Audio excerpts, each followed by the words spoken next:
you remember that when we were talking about linear systems problems, I said that non-singular matrices are kind of the best that you can hope for?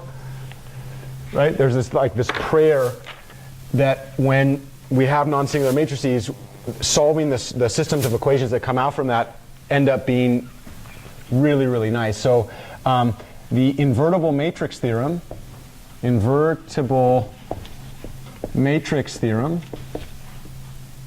says a element of Rn by n is non-singular if and only if. What was the way that I want you all to? So non-singularity is just the terminology that we use. What am I encouraging you to think about intuitively? What non-singular means for an n by n matrix?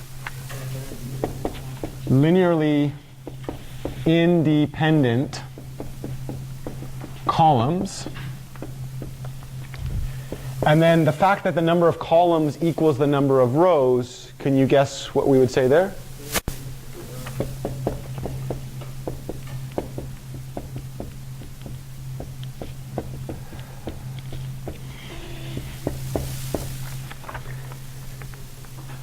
Yeah, so we said that A inverse exists.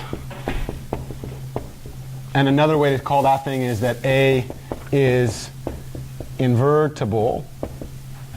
And then there's actually two versions of invertibility. There's the left version and the right version. They happen to be the same matrix, right? But those are two of the different conditions, just to make it really clear that the matrix multiplication was kind of a special thing. What did we talk about in what we will soon be calling Gaussian elimination, but what we called a transformation of a matrix to upper triangular form?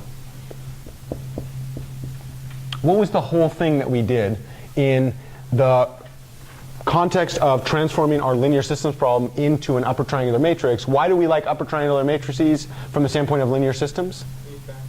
If the system is in upper triangular form, we can use backward substitution. How did we get it into that form? There are a sequence of elementary matrices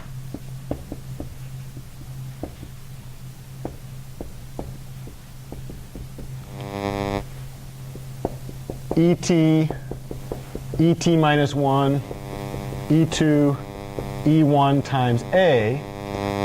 In our case, we talked about elementary matrices as having three forms. What were they?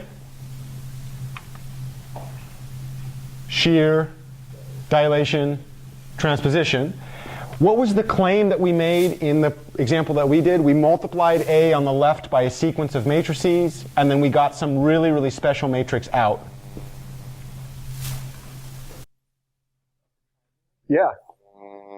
Where U is upper triangular, and the claim of non-singularity, this is not an easy thing to necessarily see immediately. What was the claim in the matrix that we had generated? What was true once we got into the upper triangular form? What was true about the individual column entries? The diagonal matrix? Yeah. UII non-zero for all I element of n, which means every non-singular matrix can be turned into an upper triangular matrix with non-zero diagonals via elementary row operations, which is a really kind of unique thing. And we saw how to do that, right? The claim is that no matter if it's non-singular, no matter what we do, when we start zeroing, remember the whole thing there was we started with the first entry, we cancel out everything under it. Oops. Go to the next entry, cancel out everything under it. Go to the next entry, cancel out everything under it, right? As you cancel out the stuff under it, none of the diagonal entries, I mean, you might need to permute a little bit, but you will have a situation where none of your rows go to zero, right? So there's not this stair step thing. It's literally just the entire diagonal stays non-zero.